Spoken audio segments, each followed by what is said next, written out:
এই উলুধ্বনিটি শান্তির প্রতীক, সম্প্রীতির প্রতীক। ধন্যবাদ।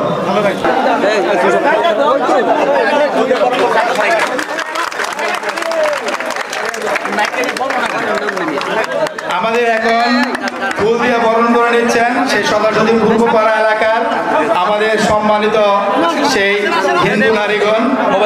আমাদের আজাদ ভাইকে বরণ করে নিচ্ছেন আমাদের হিন্দু সম্প্রদায়ের সকল স্তরের সম্মানিত নারীগণ, মাতৃগণ আমাদের এখন বরণ করে নিচ্ছেন। বাংলাদেশ, সমগ্র বাংলাদেশে যিনি পদচারণা করে আমাদের উপজেলাকে উজ্জ্বল করে তুলেছেন, সে আমাদের সকলের প্রিয় ভাই, আড়াইহাজার উপজেলার প্রিয় ভাই, আমাদের সেই সংগ্রামী নেতা জনাব নজরুল ইসলাম আজাদ ভাই।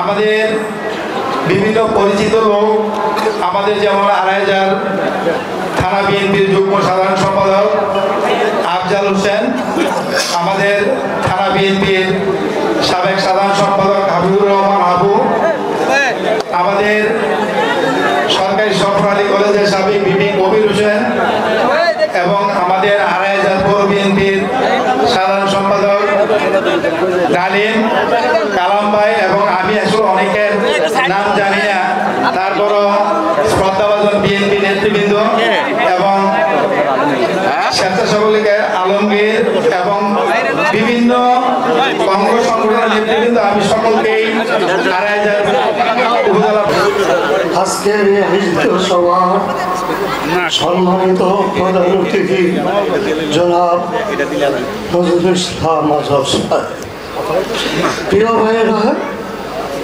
আমরা পাকিস্তান আমল থেকে হিন্দু, মুসলমান, বৌদ্ধ, খ্রিস্টান আরো যত জাতি আছে আমরা কাঁধে কাঁধ মিলে চলে আসছি।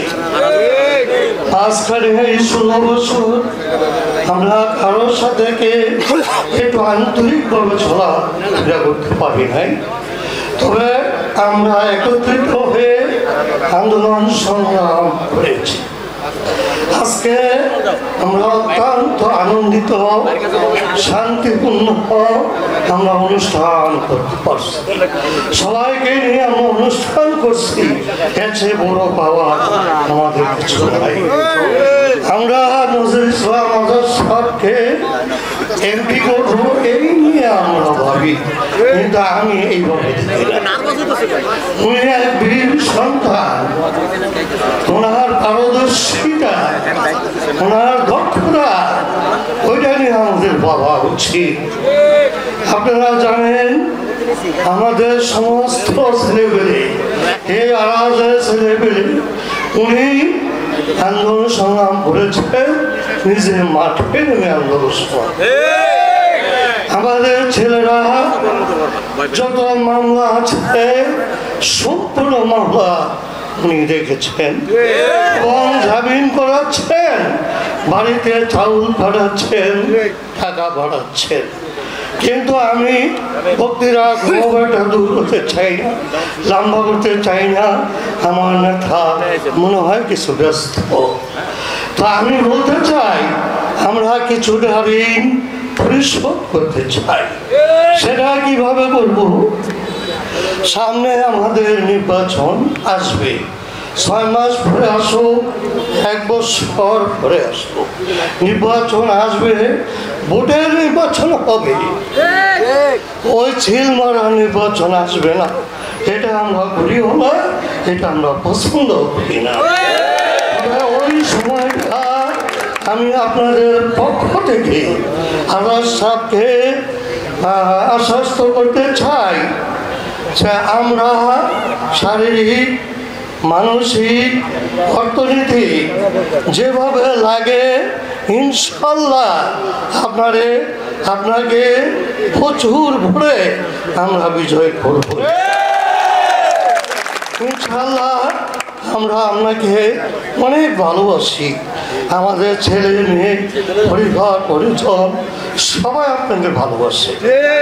আমি হয়তো ওখানে বসি না, তো যখন হেঁটে আসি তখন শুনি সে সবাই বলে সে যোগ্য নেতা হাজার সাহেব। উনি বাবুকে উনি যে গর্জন দিয়েছিল সিংহের গর্জন, কিন্তু তাকে ছিঁড়ে মুছে উনি এগিয়ে গেছেন। ওনার মতো যোগ্য নেতা আমরা পাইতাম না। 2,500 পাহাড়ে বাতি ছিল, এই বাতিটা একবারে নিভেই ছিল, কিন্তু এই নেতা এই নজরুল ইসলাম সাহেব এই 2,500 পাহাড়ের বাতিটা জ্বেলে দিয়েছে। ইনশাআল্লাহ আপনি স্বাস্থ্য আমরা দিলাম, আপনার আমরা বিপুল পাস করবেন।